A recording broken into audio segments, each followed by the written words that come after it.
పెళ్ళై 25 నాన్న కోసం అమ్మే నవ్వుతూ తలుపు తీసే ప్రేమ.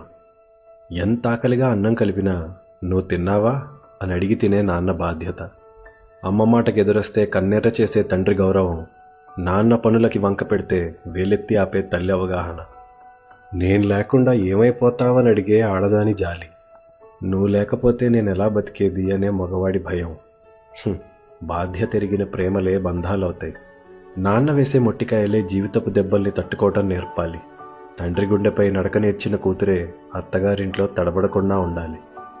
నీ ఇంటి దీపం మరొకింటి లక్ష్మి అయితే అల్లుడు విష్ణు అవడా? కోడలి కష్టాన్ని కనిపెట్టే అత్త అమ్మ కన్నా బంధువు అవదా? స్వార్థం వదిలిన ప్రేమలు అనుబంధాలవుతాయి. అతిగా ఏ ఒక్క రుచి తిన్నా అజీర్తి చేస్తుంది.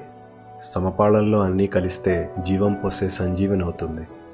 మార్పొక్కటే మారకుండా జరిగే లోకంలో కొన్నెప్పటికీ ఎన్ని సుఖాలున్నా అమ్మ చీర హత్తుకుంటేనే సౌఖ్యం. ఎన్ని బిరుదులున్నా నాన్న మెచ్చుకుంటేనే హోదా. ఎన్ని పదవులున్నా భార్య మురిసిపోతేనే విలువ.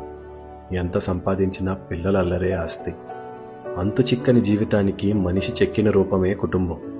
అది కాస్త బరువు పడితే మునిగిపోయే కాగిత పడవ కాదు.